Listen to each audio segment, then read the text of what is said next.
Hello, everybody, and welcome to the Nordic Football Podcast. We're back, and it's for a new episode. Another week in Scandinavia, and a lot more entertainment has been had.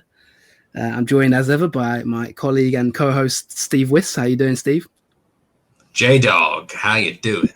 I'm absolutely fine, thank you, my friend. I'm keeping pretty well, and I hope things are good your end. You certainly sound peaky there, which is good to hear. And yeah, for everyone who's listening, welcome. We're going to be talking about Norway in this first half of the show. We've got a lot to talk about.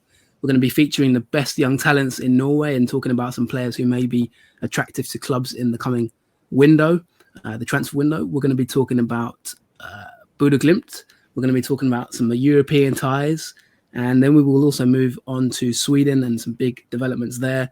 The transfer window in Sweden is just about shut, more or less, and there's been a lot of recruitments. So we'll have a little quick dip into those as well, and we'll also answer some listener questions. So strap yourself in, and welcome to the show. Steve, we're going to get right into it with a little bit of Norway talk to begin with. Now, first place I think to start really is the European results, because there's been some big results in Europe, hasn't there, in Norway, and we're heading sort of the qualifiers. I know the Champions League has only just ended, but the new season's already begun, and we're in the middle of qualifiers at the moment, and that's a big time of the year for Scandinavian teams. And there's been some big results in games involving Norway, hasn't there? It has, and first of all, let's just say the Champions League Molde have won 2 matches. They had a 5-0 home victory against, I actually forget who it was called, but it was someone quite poor. And then they came from behind to beat the Slovenian side, Celje. I don't even know how you pronounce it, to be honest. But they got through 2 rounds there, and they've got to go to Karabag in the next Champions League qualifying round. Just a 1-leg tie in Azerbaijan. And actually, it's a tough game. It's a very long way to go, isn't it? Is Azerbaijan. But I think it could have been worse. They could have got like Dinamo Zagreb, Young Boys Bern, and someone else. I think it was quite good. So in terms of, it wasn't the worst draw in terms of actually the football team on paper. So who knows? In a one-off match, it's a shame they didn't get it at home. But well done to them. And then also in the Europa League, Rosenborg and Bodø Glimt both made it through. Viking already at the stage, and some interesting matchups have come up for the next round. So at the minute, we've got a full contingent of Norwegian teams in the hat, and I think it's pretty similar in Sweden, apart from Djurgården obviously are out of the Champions League, but they're still in Europa League. Yeah, Djurgården crashed out to Ferencvaros, I believe, who then went on to beat Celtic away. Incredible result, and one I'm sure you're very happy with. So yeah, a quick look at the draw, and you put out a tweet at Nordic Football as well, which was analysed it all for pretty much every team in the Nordic region. So we've got Kups against Bratislava, Djurgården against Europa, who I believe are from Malta, Flora against KR, Hammarby against Lech Poznan, the Polish side. That'll be a big game. B36 against TNS from Wales. EF Core against FC Copenhagen. Now that is probably the tie of the round as far as Scandinavian point of view. I mean, it's a Royal League classic. It's Gothenburg against Copenhagen. It's the real shame when I saw that draw. I was licking my lips, and then realised obviously there'll be no fans allowed, which is a massive shame, because that would be a huge game, wouldn't it, Steve? Viking against Aberdeen, a big game for them against the Scottish Premiership team.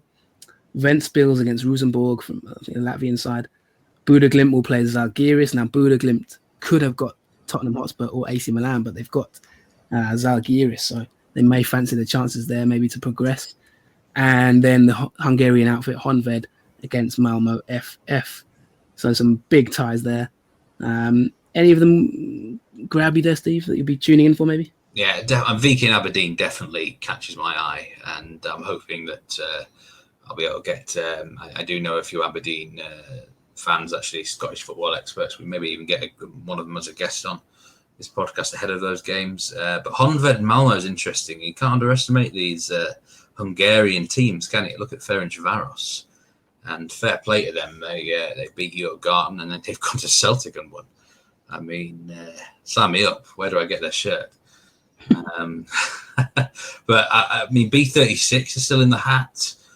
Could they beat the New Saints? I mean, that massive game IFK against Copenhagen is a cracker as well. And there's some interesting ties. I mean, there's the likes of Rosenborg, Bodø, Glimt are going to be very happy with their draw. Djurgården facing a side from Gibraltar. I mean, it couldn't get much easier, could it? So it's good stuff, and it's a bit of it's a bit crazy, isn't it? All this Europa qualifying right now. It's like one match and stuff. In many ways, it feels like a bit of a lottery, but at the same time, it's a great opportunity for some sides, isn't it? You only have to turn out for one match, rather than the two legs. Yeah, 100%. And ties will be played on the 17th of September. So a few weeks till then. But some really big games. I mean, I think from my point of view, Djurgården have got a big opportunity there against Europa, actually from Gibraltar.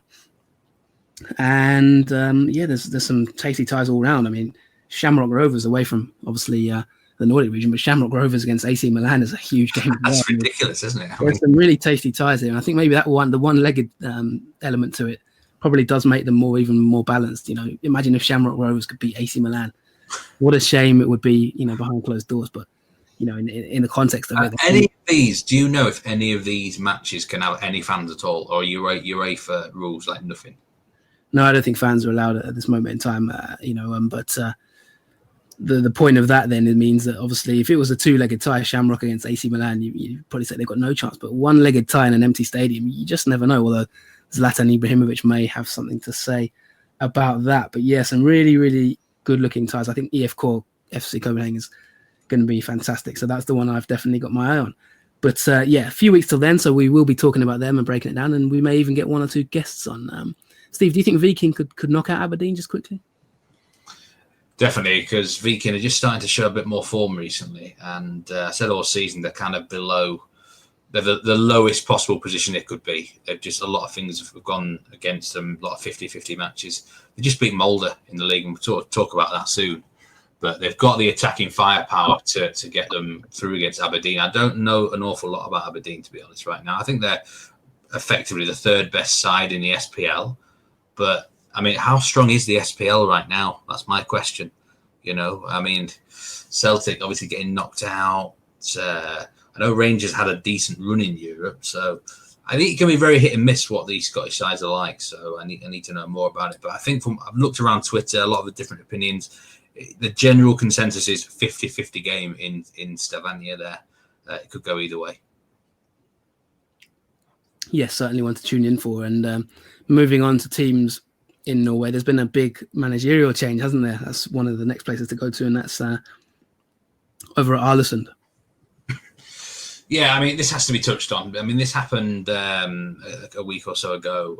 Aalesund finally have run out of patience with Lars Arne, and they acted very quickly by hiring Lars Arne Nilsen, who was sacked by Brann not so long ago. And this is an interesting case for me because Lars Arne, I've defended him quite a lot on this podcast, and I still do defend him to a degree because he got Aalesund into this league. He's got a fantastic record in the Obos-ligaen and stuff, and he's played it his way. Now, results haven't been good enough. I think he'd be the first to admit that in this formation, the formation 3-5-2 or whatever you want to call it, an adaptation, a back three anyway. It just hasn't worked. They haven't kept a clean sheet all year. But part of me is feeling like, should they have stayed loyal to Lars Arne because he got them in this position? Think of it as a long-term project. Even if they got relegated, he's got the acumen in the Obos-ligaen to bring them straight back again, hasn't he? But do you know what this tells me, Jonathan? It tells me Aalesund are a serious outfit, that they don't want to have this they don't want to be this yo-yo club. They want to become an established Eliteserien club now. And they're not giving up on the season. So it shows to me that they're quite ruthless. And, Lars Arne Nilsen's a big name, and he's going to change probably the whole type of football that they're going to have compared to Lars Arne. And so, in fair play to them, they've made that decision now. They're still giving themselves a chance to survive. It's a big ask, but clearly a club with more ambitions than I probably gave them credit for, to be honest with you. So that really was the interesting part for me. Yeah, and Aalesund, bottom of the league, smack bang at the bottom with 1 win from 16 games, 7 points behind Mjøndalen, who are second bottom, and a good sort of 9 points away from safety.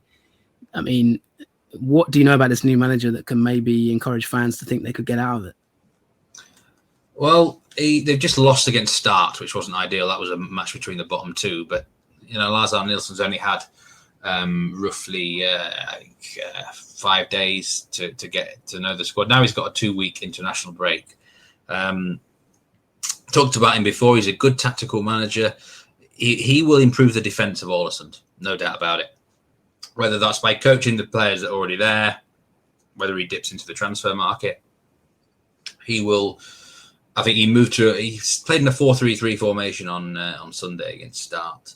So immediately that back three's gone, that back five's out the window.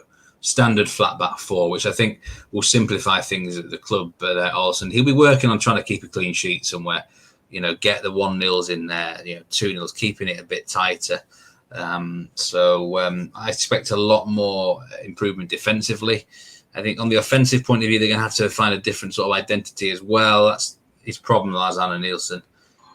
But it's about being effective now. I mean, I'm certainly not writing them off because the sides down there, Sandefjord, Start and Mjøndalen, said it at the start of the season, those 3 teams have the worst squads on paper in the league. Aalesund probably have a better squad than all 3 of them. So the talent's there, if they can, as long as they keep talent like Frid Johnson and Castro. There's still the opportunity for Lars Arne Nilsen. It's a massive 2 weeks for him. He could have done without having that Start game, to be honest. His first match, it might as well have been against Bodø, Glimt or someone, because I don't think they were ever going to really win that first match. Didn't have long enough to for his impact there. So it's a shame for him that fixture came when it did. But they won't give up 14 games and just 2 or 3 wins and you're back in the hunt, aren't you? If they can finish 14th and do the 2-legged playoff game, then, hey, they're in with a chance. Great stuff. And moving on to Bodø Glimt. Still flying, aren't they? Yeah, I mean, they're even kind of surprising me now because the thing with all great teams in no matter what league around the world, Jonathan, I mean, you know this from experience. At some point, there's always that sticky spell, isn't there, for anyone. Even look at Liverpool last season in the Premier League. They go unbeaten and they lose to Watford, who got relegated.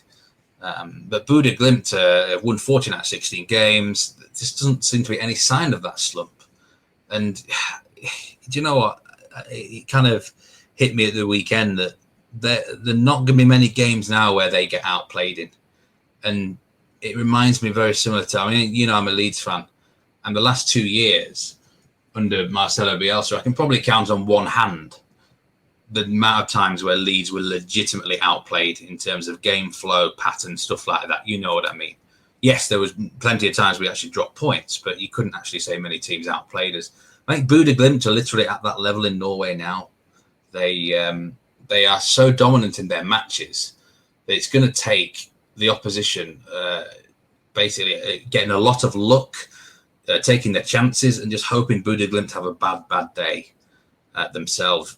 That's what it's going to take for them to actually lose a game of football, I think, because I don't see anyone else in this league at this point in time legitimately outplaying them, apart from perhaps Molde, if Molde are at full strength and on form on the day. No one else is going to get close to them in terms of that. So they've done incredible to get to this level, and there will be a bad result somewhere. It just has to happen.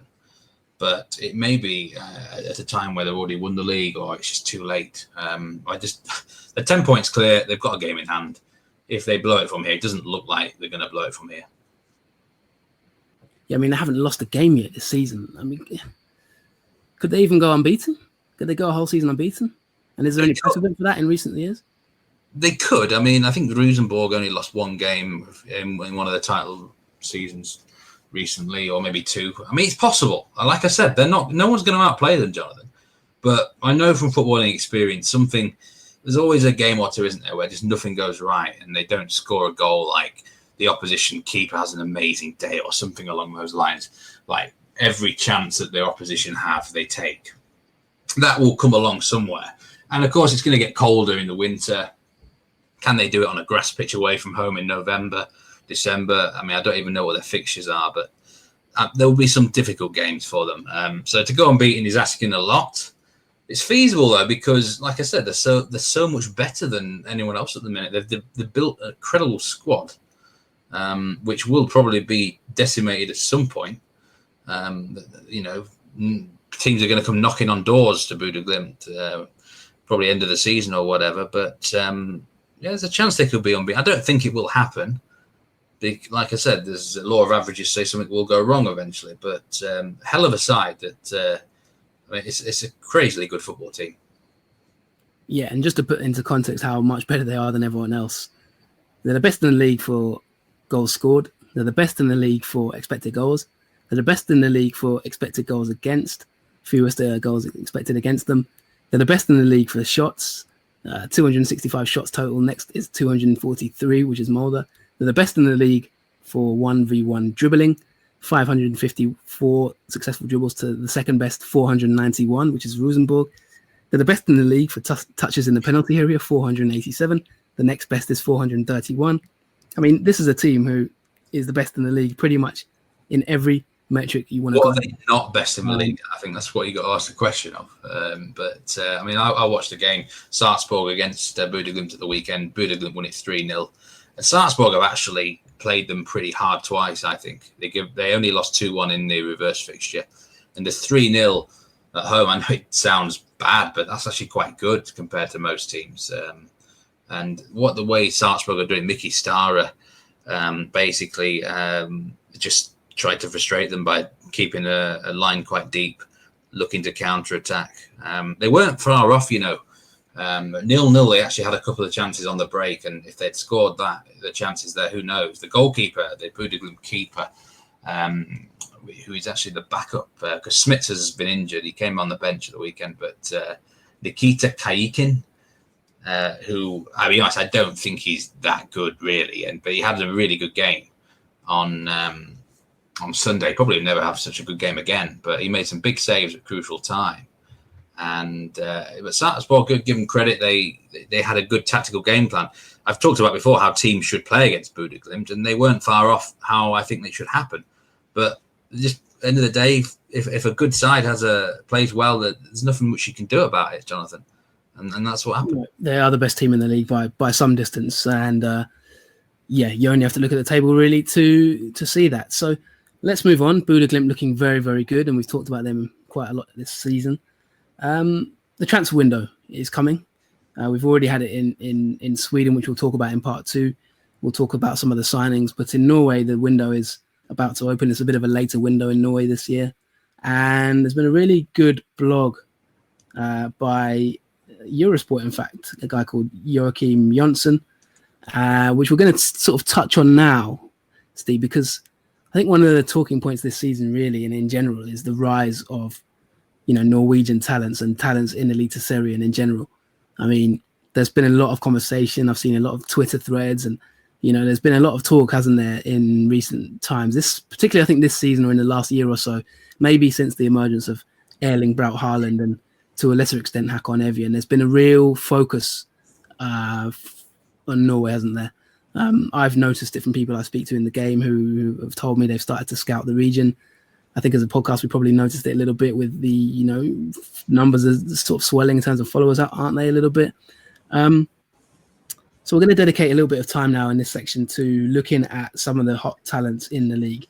The Nordic Football Podcast, we've been going for 3 years now. You'd like to think that we were sort of early movers in this market, weren't we, Steve? We saw the talent maybe before many others did. So I'm interested to get your views now, while it's such a hot topic in football at the moment in terms of Norway. Before we move on to talking about individual talents, what's your general, just overall perspective on the rise of sort of Norwegian talents and Eliteserien talents in general in recent years? Yeah, it's really interesting because I think probably 2 or 3 years ago when we first started this podcast up, I think I was fairly negative, wasn't I, if you remember correctly, about there's a lack of talent in the league these days. But I think things have just changed a bit. The likes of Odegaard, Haaland. I can't put my finger on exactly why more talent has been coming through suddenly.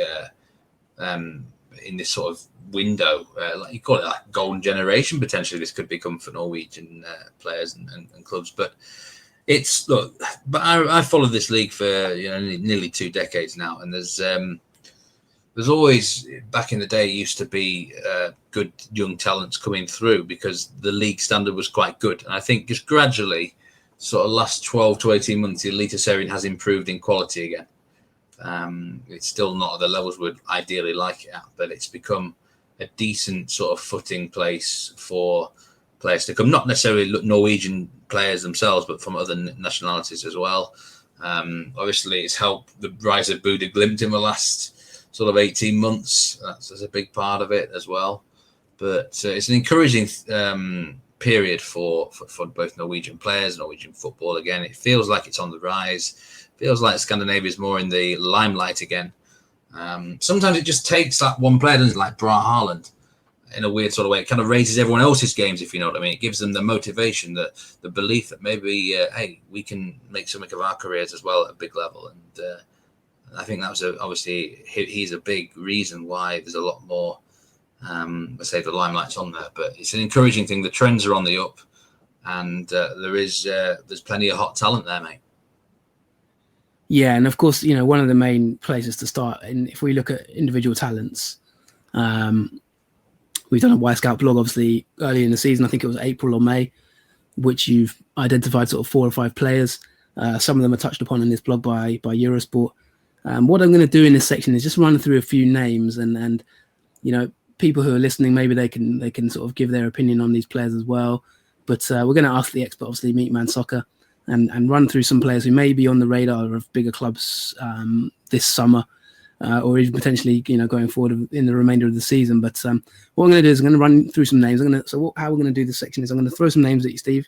I want you to tell me about them, their playing style, your general thoughts on them, maybe their value, market value, that kind of thing, and if you think they'll leave or not. So, first person to start with, pretty obvious. You've written a blog about him yourself on Y Scout. Jens Petter Hauge. I want you to just introduce him to maybe people who don't know about him. What are his skills and what's his general overview? Yeah, obviously a big name. Always touted as a wonder kid, right from when I think he made his league debut for Bodø Glimt when he was 16 years old. And he kind of, obviously he went off the rails, but there was like a season and a half where he didn't live up to expectations. I think there was a little few injury niggles during that period as well, which might explain it. But like in the last certainly 12 months, he's just burst on the scene again. And he operates on the left-hand side. He's a winger, left-hand side, often as an inside forward. And he's just so good with the ball at his feet. He's great one-on-one dribbling, things like that. His finishing is dramatically improved. His decision-making is dramatically improved. He's got the X factor about him. He's got the balance. The physical abilities now, and he seems to be sort of grown to such a high level. He was going to be transferred to Belgium. I think Cercle Bruges were going to get him, but the coronavirus outbreak, I think, settled things down. And I think his team realised that they can probably do better than Bruges eventually if they wait a bit longer. The club itself, Bodø Glimt, can do better if they wait longer. And he said that he's going to stay at the club till the end of the season. And that was from the horse's mouth himself. So I think it would take something dramatic to prize him away from there before December. I would fully expect him to leave the club in the winter, no doubt about it. I don't know where he could go. But Manchester United have been linked with him. They sent scouts to watch him. I think in about last week or 2 weeks ago. As we know, clubs send scouts to many games, so that's not necessarily an indication that they're preparing a bid or anything like that. But you've mentioned you don't know where he could go. Is he someone you think could maybe even hit Manchester United level at some point in his career, or what's his ceiling for you? He's a young player. He's only 20. He's turning 21 soon. What's his ceiling for you from that point of view? What do you think about those rumours? I believe that he could hit Premier League level. Yeah, no doubt about it. I think the sky is the limit. I think we could be looking at a very unique talent who can go a long, long way in the game. And that Man United scout, he's that bald-headed bloke, isn't he? I forget what his name is off the top of my head. But he seems to go to Bodø Glimt games all the time. and he's spotted there. So, he's not just there to watch the opposition, is he? He's there to keep an eye on these players. And, about how he's got it, I don't know where he's going to end up. It's a big decision for him because wherever he goes, I think he needs to be involved in matches, as well as getting good quality coaching to try and take him to the next level too. In terms of, you mentioned market values and stuff. This is honestly where I'm terrible with. I'm not very good at like estimating a player's value and shit like that and whatever. It always feels like these players go for much cheaper than they should do, if you know what I mean. Yeah, I mean, his expected price tag, according to Eurosport, is 20 to 25 million Norwegian crowns, which is about, 2 million, I think, £2 million. Bloody hell. So, 20 to 25 million. I thought you were going to say pounds for a minute. No. That sounds probably a bit of a decent bargain if it was to be signed for 2 million, I would have thought. Yeah, this always happens. It feels like these players, even Brat Haaland only, I think it was £5 million that Salzburg got him for. And it was obvious how much of a cheap price that was. And it's the same here. 2 million for Jens Petter Hauge. I mean, what is for say a Premier League club? It's nothing, is it? It's just a drop. That's like they'd pay agents that much just for a player, And so you can kind of take. It's a very low risk move getting him in, and maybe might even never play for your club. Loan him out and you can make profit on him. Easy. Yeah, I mean, he's been linked with Dutch and Belgian teams, and just to add a name to that bold-headed guy, in the words of Meat Man Soccer, that's Tommy Müller-Nielsen, who's a scout for Manchester United in Scandinavia. He's been watching some of the Bodø Glimt games in recent weeks, and that's where the rumours have come from. So, Hauge, definitely a player people are looking at, left-sided player, I think he is, and looks pretty good. Let's move on to another Glimt talent, Patrick Berg.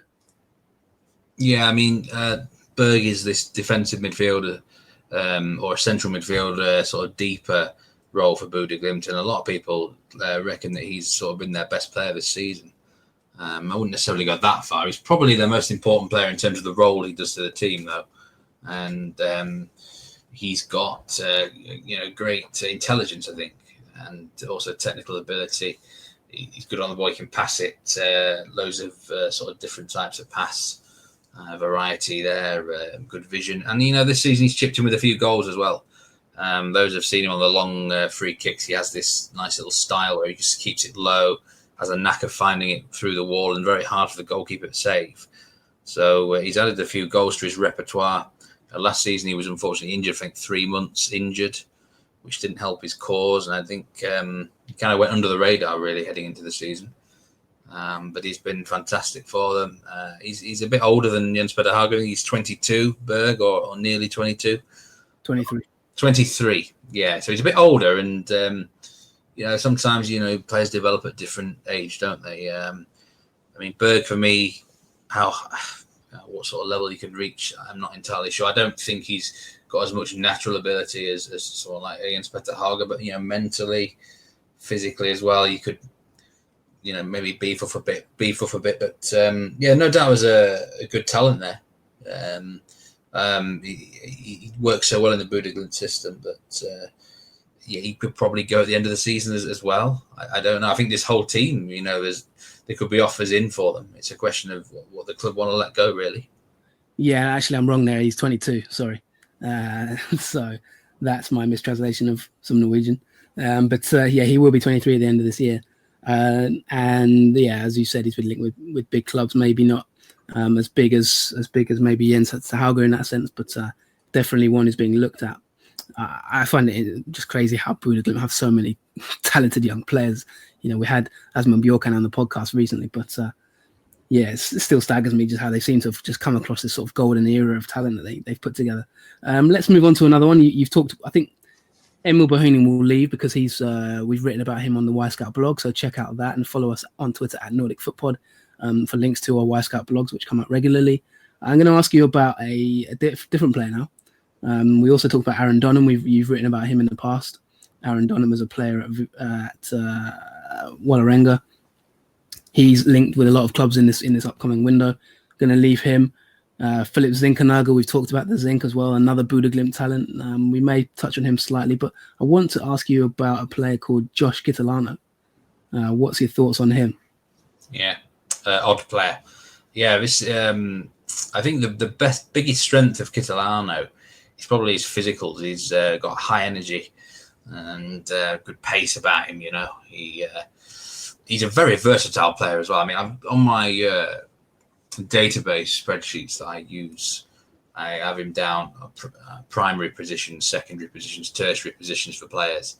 I have him at basically a primary position, all midfield and all wings. So he can play anywhere you want him to in midfield and attack, basically. He's that versatile, and he's still so young. The Kitolanos, there's a good family footballing history here. One of the lads, John Kitolano, went to Wolves. I think there's another one floating about somewhere as well, actually. There's a trio of them. But he's only 18-year-old, and he's become a regular starter in the Odd team this year. He's one of the main reasons that Odd have been doing so well, actually, because he's been that sort of driving force in midfield that he's so quick that he's hard to, even if you get sort of a bit of skill on him, he can track back very quickly and make up for an error or something. He can get between both boxes very quickly. He's just a great all-round sort of player that can do a bit of absolutely everything at such a young age. I think that sort of thing can build you forward. He's still working probably a little bit on sort of the mental side of his game, like vision and things like that, decisions. But that will come. No doubt that will come. Technically, is improving. But a very young, energetic player that's worth watching out for in the middle of the park. Yeah, and his expected price tag is between 1 and maybe 1.5 million, according to Eurosport. And his contract actually ends at the end of next June. So maybe it's one that they may be looking for. Are other clubs who tend to sell the players, or will they be wanting to tie him down? Yeah, they do sell players. Yeah, they don't usually keep hold of anyone decent for too long. And I think sometimes it's actually been to the detriment of the players that have left them. I've seen many a good player, sort of young player, leave them probably too early, and they end up coming back to Norway or Scandinavian region. Unfortunately, it does happen quite a lot, doesn't it? But they never really put up much of a fight about. They don't want to step in the way of these development of these players. But I actually think it would do him good to stay in the Eliteserien for another, for the end of this season and next season as well. Just give it another year. Why not? Just build up more match time out there. Be one of the big dogs in your team, the best players in your team, and then you can move somewhere else. But knowing what Odd are like, knowing what the market's like, probably someone buys him at the end of the season, and maybe he's loaned back somewhere in Scandinavia or something along those lines. Interesting stuff. And another player named in this blog, Holmbert Fridjonsson of Aalesund, bottom of the league side, but he's been highlighted as a potential mover in this transfer window. What are your thoughts on him? Yeah, I've never really seen that much of him, to be honest, before this season. He's much older. He's about 27-year-old, I think. Icelandic player. I'm not sure how many caps he's got for his nation. I'm fairly sure he's got at least half a dozen along those lines anyway. But he has played Aalesund since 2018. I mean, I don't watch much of the Obos again, but he was obviously scoring goals down there. But this season, he's one of the highest scorers in the whole Eliteserien. Great physical target man, Jonathan, up there. A target man who's good with the ball at his feet as well. He's not just... He can score goals in a lot of different ways. He's good in the air. He's good, just obviously with the ball at his feet. He's powerful. He seems to get into some good positions. And like I say, 27-year-old now, maybe he's one of these late developers that's worth keeping an eye out. And because of his strong physical ability, he can probably play in certain leagues that other players wouldn't be able to. I could see him in, say, the Championship of England and doing a job for someone, that sort of level. He wouldn't be out of place. He's not afraid to get stuck in, he'll often put his head where it hurts, sort of thing. But yeah. I like him. He scored goals in loads of different ways. And I've heard that he may even be leaving the club this window because he's been that impressive. Yeah, and he's been linked to a lot of different clubs. He's out of contract at the end of this season, so he can actually sign a pre-contract, I believe, anytime now. Links to Germany, Belgium, and Italy, according to this blog. And the question is, does he stay to the end of the season, or does he get snapped up maybe in this window? But that's one player to look out for at Aalesund, Holmbert Fridtjonsson. We'll touch on one or two quickly before we wrap up this section. Adrian Pereira at Viking, any good? Yeah, I think he was in my 10 to watch at the start of the season, actually. I'd have to check back, but a good left back who I really like him, certainly from an attacking point of view. He gets forward nice, good technical player, good physical player. And again, he was indeed, by the way. He is. Yeah, I thought he was, yeah, I'm fairly sure. He's only 19, 20 years old, and he's not just a left back, he can play on the right-hand side as well, by the way. So, youngster who seems to just be developing. He actually has been left out of the team a few times this season, but has now become more of a mainstay again. I think the manager was messing around really by starting someone else called Rolf Vikstol ahead of him, which was a stupid decision. But yeah, I've been going on about this guy for a while. He's, I hope he stays in the league for another 18 months at least, though. Yeah, funnily enough, there's quite a few of the players that you've got in your 10 to watch who are in this list. Marcus Holmgren Pedersen as well at Molde, a right back who is born in 2000. So we'll leave him. You can go and listen to the preseason show if you want to have more information on him. But that's another one that's been identified. So maybe Eurosport are listening to your 10 to watch, or who knows, vice versa. But a couple more players, Steve, before we move on. Very quickly, Ismail Koulibaly at Salzburg. Will he be off in this winter? In this window? I think anyone sort of who knows what they're doing in Norwegian football, it's not really a surprise. We're all kind of on the same list, really. Ismail Koulibaly, he started the season out of the team.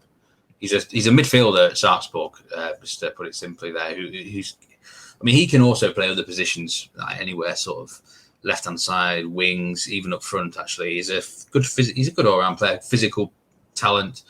Who's got good on the ball. He's got power in him, drives forward nicely. This guy, to be honest, he wasn't on my radar as early as he probably should have been. Other people have highlighted him out a lot earlier. If you look back, I'll give a shout out to Ben Wells, actually. I know the Norwegian expert up there, he has raved about Koulibaly for quite some time.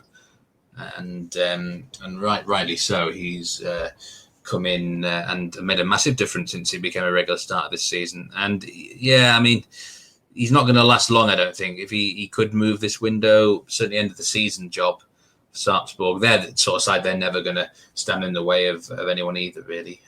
But he's made a big impression quite quickly. And the final one, in terms of Ismail Koulibaly, born in 2000, it looks like, potentially moving to Belgium. There's been quite strong links. So one to look out for in his coming window in this next month or so. Can he stay in Norway or not? And the final one I'm going to ask you about, we're going to go back to Bodø Glimt, just because I know you're very fond of this player and you've spoken about him a few times. So just let us know if you think he'll be sticking around for the rest of the season or not. And that is Mr. Zink himself, Philip Zinkernagel. Yeah, he's got 4 months left on his contract. Honestly, I think he'll stick around for the rest of the season and then probably leave for nothing. He can take his pick of the clubs, win the gold medal here, and maybe have a European adventure as well with Bodø Glimt. That's what I would do if I was a player. But I'm sure Bodø Glimt want to tie him down to a deal, don't they, and try and make some money out of him. They did sell Amor Leuni at a similar stage last season, by the way. But I don't think they're going to do that unless some ridiculous offer comes in. He's been the best player in the league this season.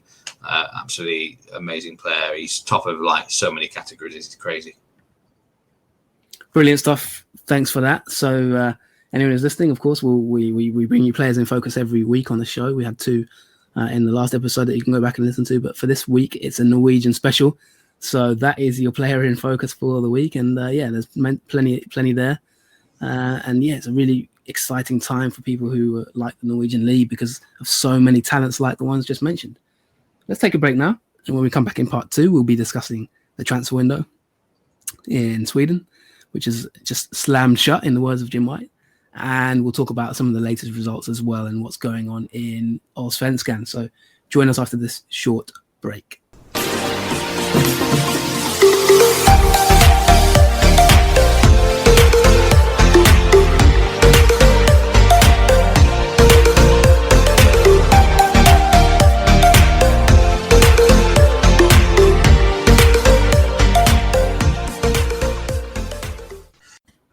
Welcome back to the Nordic Football Podcast. I'm Steve Wyss, and Jonathan Badukba is with me as always. We are going to be talking about the Allsvenskan section from Sweden now. And 18 games have now been played there this season, Jonathan. We're certainly in that final third of the campaign. And from the most recent round of fixtures, what results have caught your eye? Yeah, hi guys, welcome back. I've been watching a couple of games in the last week or so, catching up on some games I missed as well because it's been such a huge backlog. But yeah, there was some really very sort of eyebrow-raising games in the last week or so. Örebro, I think, beating Norrköping was a massive result, and Varberg as well. There's a few teams who have really come into some form of late. Östersund as well are another one who have sort of suddenly just come out of nowhere and climb from sort of relegation to really comfortable mid-table with a good run of wins. And Varberg boys as well have got 2 on the bounce. Yeah, 2-0 win for Varberg against Sirius. I can't remember talking too much about them actually in any episodes this season, but they are a newly promoted side. And I think you predicted them to be quite down there, didn't you, off the top of my head? I may be incorrect there, but pre-season, I think you weren't having too many high hopes for them, but I think you've been quite impressed with what you've seen from Varberg recently, haven't you? What's so good about them? Yeah, I had them, I think, in the relegation playoff 14th, so they are definitely outperforming that prediction at present. They're 10th. They're not out of the woods yet. They're 7 points ahead of it, but that's really good at this stage of the season to be there. You'd rather be there than be where Helsingborg are, which is 14th as they are, or IFK Göteborg or AIK, which is 6 points behind Varberg for both of them. But yeah, Varberg boys, we haven't really talked about them much this season, and I caught their game against Örebro, and beating Sirius as well was a massive upset really on the cards. Sirius have been in really good form this season. They're up there, they were 5th. They're down to 6th now after a defeat. But I quite like what Varberg have been doing this season. So what sort of style do they play in, and which players in the squad have been catching everyone's eye? Yeah, so the first place to start is they got a manager who looks the spitting image of Jurgen Klopp, by the way. Joachim Persson is very, very... he looks like sort of Klopp's brother or something like that. He's got the glasses, he's got the cap. Definitely, I think he definitely models himself on him, maybe, in terms of style. But they've got a nice shape about them. They play in a sort of a 4-1-4-1 formation. They've got a lot of young players, quite a few South Africans, funnily enough. They tapped into that market. They've got player Luke Leroux and Keenan Ayer as well, who's from there, and a few others that are sort of eyebrow-raising. Tashreeq Matthews, who came from Borussia Dortmund. And, what I like about the way they play is I think they played against Örebro, and they I think they deserve to win that game, to be honest, in the match day 17. Came from 1 goal down, David Seeger, an early goal, and then John Berkfeldt and Jonas Barney came back with a 76th and 84th minute to win that game. And then they followed it up, of course, with the win against Sirius 2-0. But they play in a sort of 4-1-4-1 style. Luke Leroux is a young player who sits in that midfield.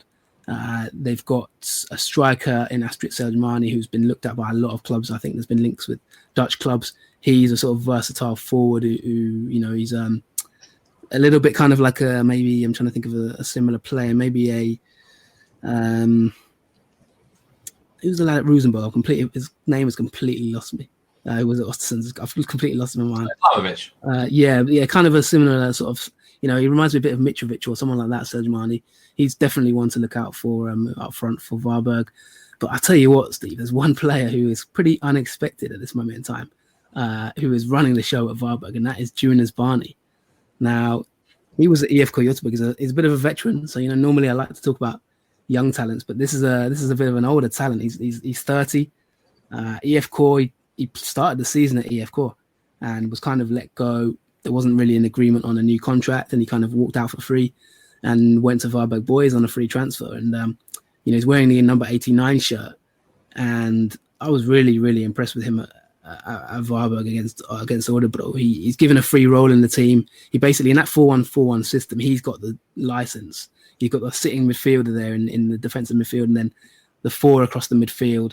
But Barney is kind of allowed to play as an A mid, but can just drift around the pitch. He just goes wherever he wants. He's not the most sort of physical player, but he's got a lovely touch about him. He's got a lovely sort of weight of pass and kind of his fleet of foot. But he's not incredible, but he's quite lightweight. But kind of waspish the way he runs around the pitch. He was on set pieces. He drifts into the right. He drifts to the left. Just basically. Imagine having a really good player in a park game, and a player everyone in the park just gives the ball to. It was kind of like that. He got a goal and an assist, and it felt like a throwback, really, just watching one player who kind of runs around wherever he wants and just dominates. A bit like Riquelme almost. It reminded me of that kind of thing. Really, Barney's in real form, and then he pulled up in a similar performance against Sirius, and was instrumental in that game. And they've got a few other young talents. Adama Fofana is a left back who's doing very well. I mentioned Tashreeq Matthew, quite lightweight, but like I said, he was at Dortmund. He's 19. So they've got a few talents there to look out for Varberg. So, they're looking good at the moment. And, they've managed to climb, like I say, to sort of mid-table. And they'll hope to stay there. A 30-year-old talent to watch brought to you by JF. That's prehistoric, isn't it, for your normal category? But definitely. I've just looked up this manager, Joachim Pearson, and he is an absolute dead ringer for Klopp, isn't he? He really is. He looks just like him. It's like, stars in their eyes. Tonight, Matthew, I'm going to be Jurgen Klopp. It's uncanny. He's just a shorter version, basically, like sort of a Klopp's identical twin brother who's a foot shorter. Just before we move on, this manager then, the squad itself, is he working wonders here? Is punching well above their weight? He must be doing a lot of good things. Yeah, I think he deserves some praise. I think their recruitment's been quite good. Obviously, they came up. They were Varberg are a team in terms of their recent sort of backstory. They were a team in absolute crisis. They nearly went down to the 3rd division the season before they got promoted. They were in total chaos. Survived, I think, through the relegation playoffs, like just about through the skin of their teeth. And then all of a sudden, the following season, they got promoted, kind of out of nowhere, in my opinion. I didn't really see that coming. They had a bit of a clear out behind the scenes, I think, and obviously Pearson has turned things around for them. I think what I liked about them is that they're shaped, like I say. I think they've clocked upon a system that kind of works for them. They still lack in certain positions. If I'm a manager and I'm playing against Varberg, I'm putting all the pressure on their centre backs. Their centre backs and right backs, they're not the best playing the ball out, from the back, that kind of thing. I think you can trouble them in those sort of areas. I think the only player who's really comfortable on the ball in that back 4 is Adama Fofana, the left back, who's a young player. I think will go on maybe and has potential to maybe attract bigger clubs in the future. And like I say, players like Matthews, he's quite lightweight. He's only 19. He's young. They're not an amazing squad by any stretch of the imagination, but what they do well is they've just got that setup of style of play. They can sort of go long to Seldmani. He can hold the ball up. He's quite good at that. And like I say, Barney's just like a kind of wild card for them. It's a rare example of a player who just seemed to be sort of unwanted. I remember at EF Core, when he left, I just thought to myself, well, that's the end of him. He didn't really fit into their system, to be honest, and it seemed like they just weren't that bothered about him.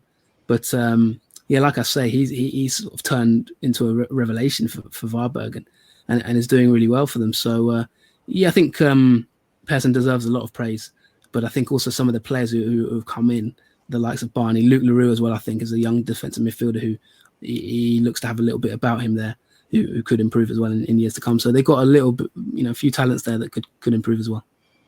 Yeah, Varberg boys, side that are on the up, and fair play to them. So let's move on to the game of the round, really. There was a 3-3 draw involving Hammarby, but Örebro 4, Norrköping 3. Absolutely crazy affair, absolute humdinger. I know you had your eye on this game, Jonathan, and it kind of caught my eye with the hat-trick for Deniz Hümmet. ex-Troyen at Estac in France, actually. But a crazy game. Yeah, well, when you say humdinger, I think you mean it literally there. It was a Hümmet-dinger. Deniz Hümmet, the youngster who I remember him in French football as well. He's a player who's always just been on the radar, hasn't he? He's been at a lot of different clubs. He's sort of moved around, and he's rocked up at Örebro, and what a debut. Hat-trick. And to be honest, he's turned them around completely, in my opinion, because make no mistake about it, without Deniz Hümmet in that team, they lose that game 4-1. Örebro are one of the worst teams in the league in terms of shots taken. Their metrics have been all over the place in terms of the ability to create shots. Their ability to sort of the touches in the box, I think, is one of the lowest in the league. And what they've been really lacking is that kind of player, target man up front who can hold possession, hold the ball up, and just put the ball in the back of the net as well. They've got Erik Bjørndal, who they signed, but he's been okay, but I think he's been a bit isolated at times. And because he was signed from Superettan, I think he's struggled to maybe just go into a role where so much is expected of him in attack. But Hümmet just came in and a brilliant hat-trick, to be honest. Some of the finishes were really instinctive and sort of clinical.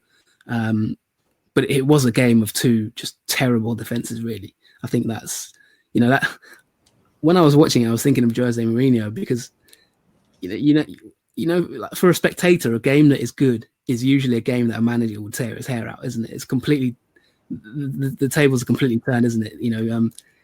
What we think is entertaining is probably, from a coach's point of view, a disaster. And it really felt like that in that game, because it was just two teams who just couldn't seem to defend anything. It was end to end. There seemed to be no midfielder. It seemed to be just you hit it towards us, we'll hit it towards you, and goals going in at both ends. Norrköping have really tanked it, and I think the big story and the big takeaway is that's Norrköping done for the title this season. So much hopes in the early part of the season of maybe winning the league. They had that long unbeaten run, but I think it's all over for them now from that point of view, and that was the takeaway really. But Hümmet as well, fantastic debut. Yeah, I mean, he's been around the block, like we've said. He scored 12 goals in 28 appearances in the Superettan for Gefle in 2017, and then he's sort of been he's got minutes in the Allsvenskan for the likes of Trelleborg, Elfsborg, but he's never been a prolific scorer. I believe this is a loan move from Elfsborg to hit at Örebro. I mean, what a debut. I mean, Elfsborg, what are they thinking letting him go? I mean, I guess he wasn't doing the business for them, but have they kind of let go of good talent here? Yeah, and I was surprised to see that he's only 23, actually. And I think you're spot on there. Steve, you mentioned Troyes, who were about to be signed by Manchester City, about to become another Manchester City feeder club, Troyes. But he's been around the block, Hümmet, and I think he's one of those players who could eventually come good, actually. I think he needs to find a home. And you're right, he's gone to a lot of sort of newly promoted sides and sort of teams who like you said, Gefle, and though he's been around the block, and he went to Elfsborg, which I found a bit of a surprise. Hasn't really established himself there, and I think Örebro could end up being the perfect fit for him. I think he's still young enough to improve, so maybe there is a bit of talent in there somewhere. Every time I've watched him, I felt he's a little bit erratic, a little bit inconsistent, but he really looked a different player in this game, and the glimpses that I've seen, and I'm sure you've seen as well from time to time, it just all seemed to come together in this game. And maybe it's the first of many, because I think he will be their starting player. I think he will become their first choice striker the way things are going. So it's a real opportunity for him to sort of establish himself maybe at 23 and make his mark professionally on the professional game. But yeah, in terms of Örebro, they've had a lot of issues of late, and I've been looking at them quite closely in recent weeks. Had a defeat to Falkenberg, which was really disappointing. And I think they've been lacking in certain areas, but it was a real boost for them, having been on a bit of a poor run before that. Yeah, I mean, where do you see them finishing Örebro? Because they seem a wildly inconsistent sort of side. Like, you just don't know what you're going to get next from them, do you? They're like a bag of licorice all sorts, it seems. But I mean, obviously that was a massive result for them. I mean, have they got enough to survive relegation this season, do you think? I think they will survive. But yeah, I mean, just some key stats on them, Steve. I mean, they were going into that weekend's game before the Norrköping match. They were bottom of Allsvenskan for expected goals against. So, their XGA is really they're expected to concede a lot more goals than they are conceding. They were third bottom of the table for number of shots per 90 minutes. So that not managing a huge amount of shots per 90. Third at the bottom for touches in the penalty area. Joint third fewest goals scored with only 16 going into the weekend. Now they've put 4 past in one match, so that's a quarter of their goals in one game at the weekend. So Hümmet really has, like I say, it's transformed them almost in one match. Obviously, it's early days, but they really needed that win. And I think, like I say, I think what they lack is because they play that 4-4-2 style. I think they got issues in transitions. And playing the ball out from the back, sometimes they have issues. But I think one thing they really lacked was that, like I say, a target man who can sort of hold the ball up, bring others into play, and get on the end of crosses, because they do look to cross it a lot. And just get on the end of passes from the likes of Nordin Gerzic and Nahia Besara. Hümmet can potentially offer that, and they have also dipped into the window in other areas. They bought Romain Gall, who's had a bit of an unsuccessful time at Stabæk, hasn't he? He's come back to Allsvenskan now and gone to Örebro on loan. He'll look to pick up some form, and they've bought a few other players as well in this window. The transfer window has just shut in Sweden, so they've brought in 3 or 4 names, and Hümmet's going to be one that I think will help them. And yeah, I think they'll end up about mid-table, maybe 10th. So those 4 goals actually turned. Örebro were the joint lowest scoring side in the league, but those 4 goals have moved them up the table in that regard. Now the lowest scoring side is AIK, just 16 goals in 18 games. And they did pick up a win, didn't they? 2-0 against Helsingborg, but they're hovering just above the relegation zone. What's going on at that club? I mean, how has the new manager settled in? I mean, it seems like they desperately need goals. Yeah, well, Bartosz Grzyzlak, the new manager, he's got 1 win in 7 so far.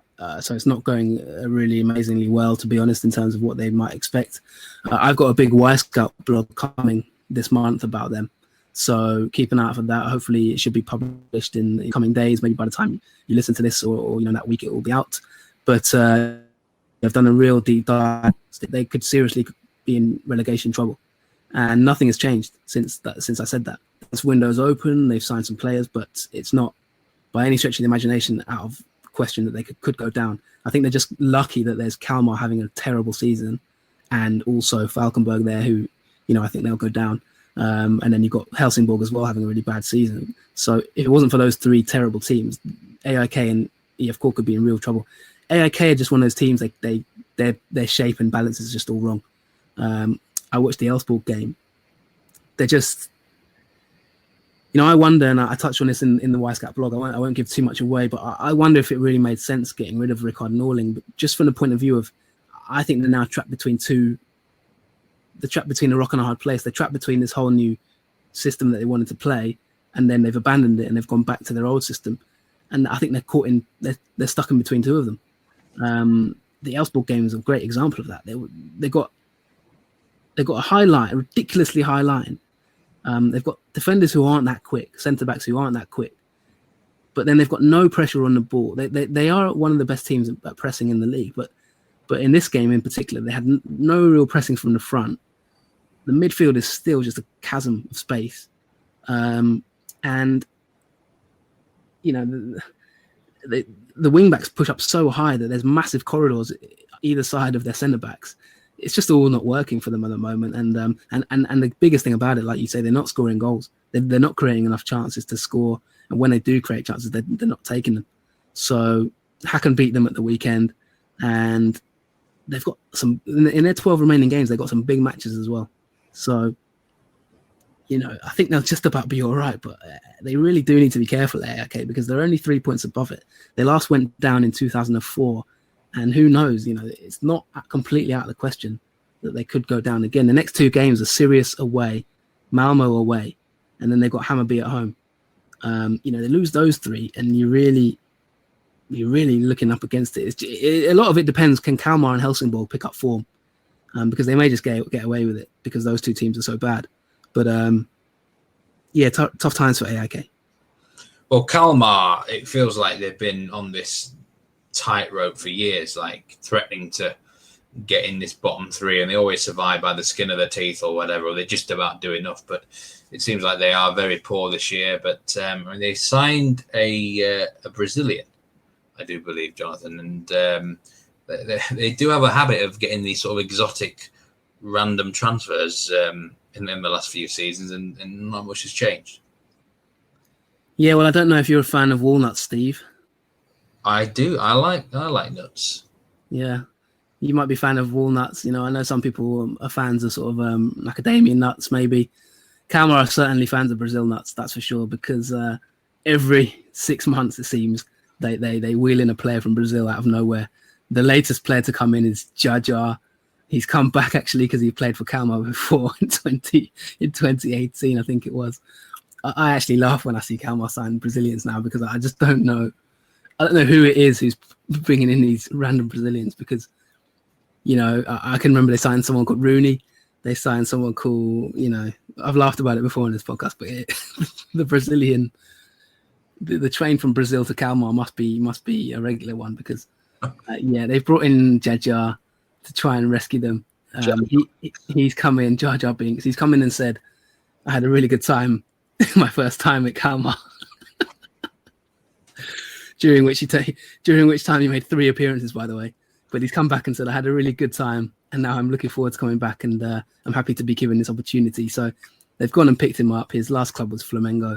He's 25, 8 international games for the Brazil under-20 team. But like I say, just another completely random Brazilian. They only gave him 3 games last time. He signed a short-term contract. Is he the man to rescue Kalmar? We shall see. But one thing's for sure, there's almost a 98.5% chance they'll sign another Brazilian, whatever happens this time in about 3 months. Well, the problem is by then they might be in the Super Retten. And, they've actually picked up a good draw there away at Hammarby at the week, a late equaliser. But, to be fair, Falkenberg, although their form is dire, they're only, 3 points off the playoff spot. So it's all to play for down there. A couple of giant clubs, AIK and IFK Göteborg, struggling. It's going to be a really intriguing relegation battle, I must say, this season, Jonathan. Yeah, it really is.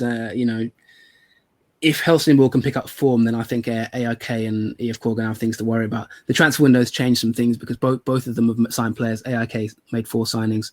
IFK have brought some of their old players back. Sebastian Olsen, I think, has come back. Pontus Wernbloom has come back. So there are some signings there that could maybe rescue them. But they're up against it, and they're starting to maybe run out of games.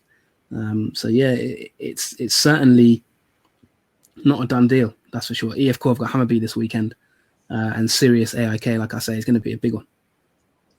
Okay, let's talk a bit about the transfer window, which is shut now in Sweden. There are some players that have exited the league, and I did promise someone that we would have a bit of a chat about Fuad Bachiru, who has moved to Nottingham Forest from Malmö. And I know we've talked about him on this podcast before, but just your thoughts on this move.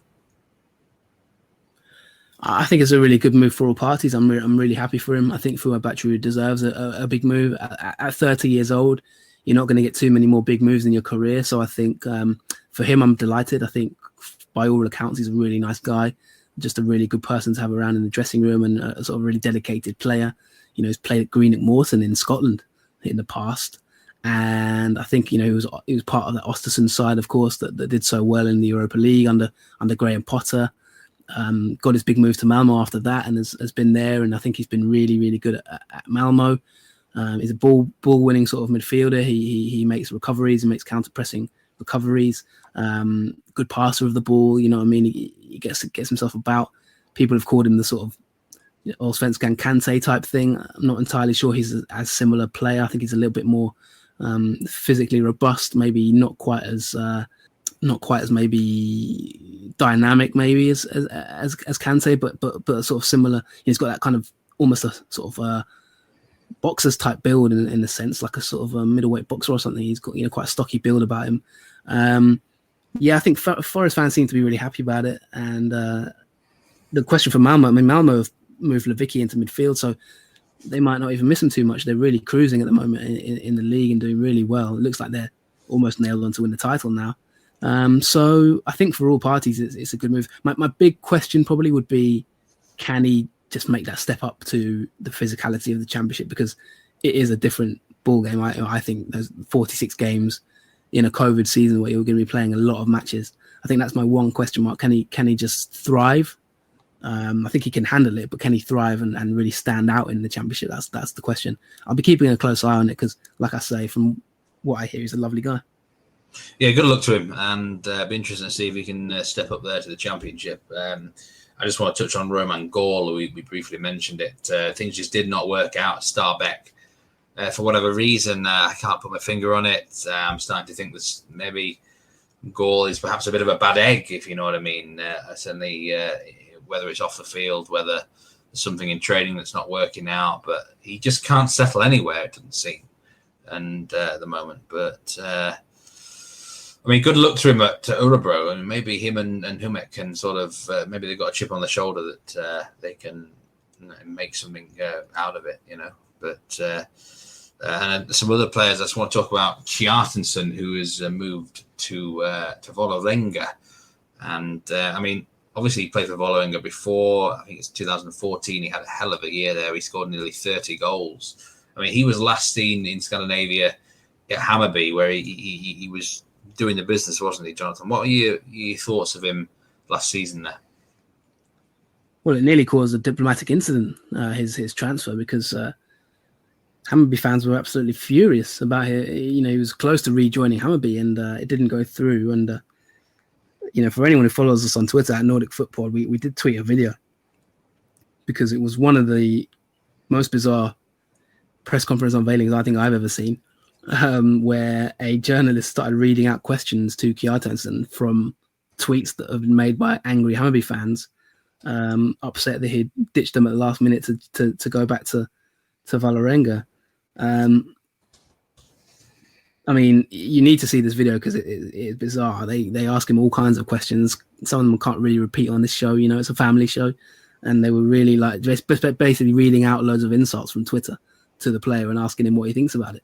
And he looked completely baffled. Yeah, Kjartansson's a good player. He's got a very good, you know, track record in Scandinavian football in general. I think that's why Hammarby fans wanted him back. They needed a player like him. They wanted him to return, and they're obviously very disappointed that he sort of gazumped them last minute and, you know, turned up at VIF. So yes, it's a disappointing one for them, but I think Vålerenga probably will be quite happy. Yeah, very happy. I think he should go very well there, actually. But just a sort of unit they need up front to be scoring more goals regularly. And another transfer we've got to talk about, Mikael Lustig, a man who's actually got 82 Swedish caps, ex-Celtic, Rosenborg, has turned up at AEK. He had a spell in Belgium with Ghent. Who hasn't had a spell in Belgium from these Scandinavian clubs? But yeah, he's a 33-year-old, and we actually got a tweet from Charlotte Patterson, one of our patrons. Thank you very much again to all our patrons. I must just make that point. But yeah, I mean, is he going to be the man to solve the defensive problems that AEK's defence? She says. What do you think about that one, John? Well, he's an experienced player, like you've said. You know, very, very experienced. He's, you know, obviously was at Celtic as well, and I think they need something in that defence because I think Granley and Metz have had bad seasons. If I'm honest, I think they've had poor seasons. I think it's fair to say that. And just as they're so exposed, so it's partly maybe it's not their fault, but that back three is just it's all over the place. They've also signed Sotirios Papagiannopoulos, who was at Östersunds. He's come in as well, who may be able to help that defense as well. So I think Lustig's experience. My worry about them is at his age, if they continue to play the shape they play and leave so much space at the back and down the sides, they're going to be so easy to play against. You know, that high line, you need pacey defenders to really play that high line if you're not pressing. So I think from an organizational point of view, they do need him. They have in recent weeks gone to a more experienced team. They had one of the youngest teams in Allsvenskan in the early part of the season with the likes of Robin Teehee and Paulos Abraham and Tom Stranegard, those young talents, teenagers. they've recently started playing now more experienced heads, and a lot of their signings are experienced. Rogic, Papagiannopoulos, of course, Lustig now, he's 33, isn't he? So they're looking at more experienced players to try and get them over the line for this season. It's a complete change in philosophy, and the jury's out because he's obviously a little bit old, but like I say, he'll bring that experience, that know-how, and hopefully for AIK, he'll just be able to help organise that really leaky defence. Yeah, I'm just having a look at a few of the questions that came in to the pod this week. David Weatherston, thank you very much for this question about Molde directed at me. Molde are missing chance after chance every week. What is going on there? They just aren't clinical enough, and it's cost them any chance of the league. What is going on there? I should have probably put this in the Norwegian section, but basically, I think a combination of too many injuries, and there's no cohesion in the team. The rotation hasn't worked this season. That Molde, it was fun. Erling Moe did a fantastic job in 2019, rotating between the league and the European matches they had. And it was just everything was hunky dory. Like whatever team he put out, it seemed to work. And that actually is a very hard skill. And fair play to him for what he did last season. Deserves a lot of praise. But it just shows you how hard it is because he hasn't been able to manage it this time. It feels like the players just don't know who they're playing with sometimes. I mean, there's been penalty misses, and from everyone it feels like Uwe last season, Lecky James this year, and there's a lack of cohesion, understanding, organisation, and injuries have cost them badly. So I think that's what's going on at Molde, David. That's my personal opinion with them. They'll rebound, whether it be sort of back end of this season or next, but it's very difficult when it's like there's no consistent 11 at all, and I think that is the big problem this year. Yeah, and thank you to Jürgen Hörnholm for your question. Thank you to Pasit Akarapong Pisagti. I hope I pronounced that correctly for your question. Jake Adkins Sport as well for your question on Fluid Batcheru, and of course shout out to Patterson who is a Patreon. So thank you guys. I think we've pretty much covered all we're going to cover on this week's show. We've got some more episodes coming soon. So if there's any team we haven't touched on that you want us to focus on in the coming weeks, drop us a tweet on Twitter at Nordic Footpod, or follow us on Facebook or on patreon.com/Nordic Football Podcast. We've got European games to preview coming. And we've also got, we're heading towards the last third of the season now, aren't we? Last section of the season. Can Bodø Glimt win the title? Can they wrap it up unbeaten?